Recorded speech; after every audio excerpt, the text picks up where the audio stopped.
राधे राधे। जय श्री कृष्णा। मैं हूँ सुनीता सिंह और दिव्य भक्ति मिरेकल्स में आपका स्वागत करती हूँ।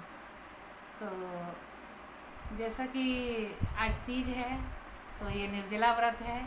हमारे बिहार में लगभग 2-4 व्रत ऐसे हैं जो निर्जला व्रत हैं, जैसे कि छठ का पर्व है, ज्योतिया है और ये तीज का व्रत है। इसके बाद में अनंत चतुर्दशी में भी जब तक पूजा नहीं होती है तब तक लोग पानी नहीं पीते हैं।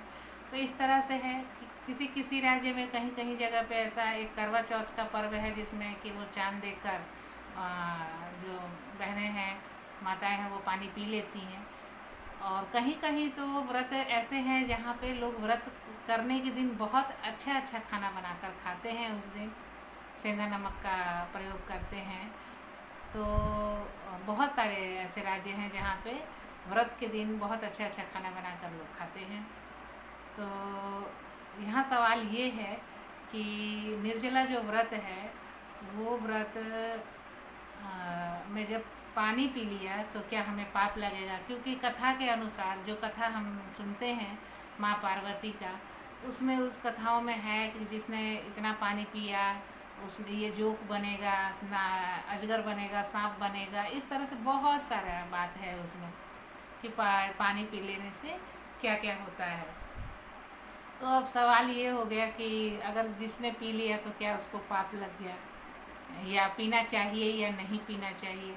कुछ लोग मुझसे ये भी बोलते हैं कि ये सिर्फ हमारे बिहार में है, यूपी बिहार में, दूसरे जगह के तो लोग करते नहीं हैं, तो क्या उन्हें पाप लगता है या नहीं लगता है। तो देखिए क्या होता है कि ये एक नियम है, जो नियम हमारे पूर्वजों ने बनाया है। और हर राज्य के एक घर है, उस घर में उनके पूर्वजों के एक नीति, एक रीति चली आई हुई है। हमारे बिहार में ये रीति है तीज व्रत का, निर्जला व्रत करने का। क्योंकि हमारे बिहार में भी कहीं कहीं ऐसा है कि घरों में व्रत होता ही नहीं है, मतलब ये तीज का व्रत होता ही नहीं है। कहते हैं कि उनके घर हो सकता है शायद पुराने समय में कुछ अच्छा काम ना हुआ हो, उस दिन कुछ ऐसी घटना घट गई हो जिसकी वजह से तीज व्रत होता ही नहीं है। तो वो भी बोलती हैं कि हम सारे जो है लोग सुहागिनें व्रत कर रही हैं और हम खाना खा रहे हैं, पानी पी रहे हैं, तो उन्हें क्यों नहीं पाप लग रहा है। तो अब बात आ गई कि ये संकल्प की बात है, एक ये रीत की बात है जो हमारे पूर्वजों ने निभाया है और उनकी पीढ़ियां जो भी आगे आगे आएंगी उन्हें वो निभाना है। तो क्या पानी पीने से पाप लग जाएगा? तो मैं ये मानती हूँ कि जहाँ लोग नहीं कर रहे हैं क्या वहाँ पे पाप नहीं लग रहा है? या हमारे ही गांव में कुछ घरों में हो रहा है और कुछ घरों में नहीं हो रहा है, तो क्या वहाँ पाप नहीं लग रहा है? यहाँ पाप पुण्य का सवाल नहीं है, यहाँ पे सवाल है संकल्प का। संकल्प जो आपके पूर्वजों ने किया, इसके बाद आप इस घर में आए तो आप कर रहे हो, तो ये संकल्प है। अब संकल्प टूटना चाहिए नहीं। संकल्प का मतलब होता है दृढ़ संकल्प, तो टूटना नहीं चाहिए, क्योंकि ये संकल्प आपने अपनी इच्छा से किया है। अगर आपकी इच्छा, जैसे कि जिन्हीं घरों में नहीं होता है वहाँ पे अभी नए के समय में बहुत सारी लड़कियों ने, बहुओं ने, जिन घरों में व्रत नहीं होता था उन घरों में आके उन्होंने उस नियम को तोड़ दिया है और वो व्रत कर रही है। तो ये एक अपनी इच्छा की बात है कि एक संकल्प की बात है। और पानी पीने का जहाँ तक सवाल है, वो पानी आपने किन परिस्थितियों में पानी पिया। आपको बहुतों के ऐसे हैं कि बच्चे छोटे हैं, बहुत परेशान करते हैं, दूध पिलाना होता है, इस तरह की परिस्थितियाँ हैं। कुछ लोग रोगी हैं, कुछ लोग उम्र में हैं, बूढ़े हैं, आजकल तो बीमारी किसी को छोड़ा नहीं है।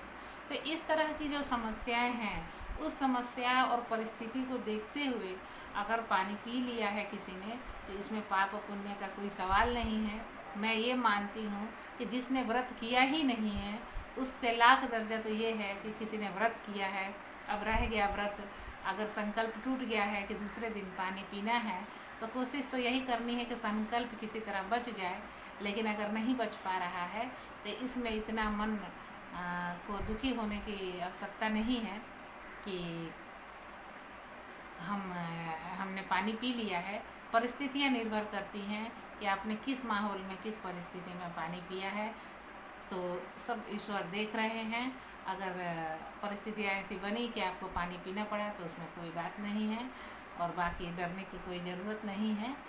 और सारा किसी से कुछ छिपा नहीं है, ऊपर वाला सब देख रहा है, तो इसमें इतने चिंता करने की कोई बात नहीं है।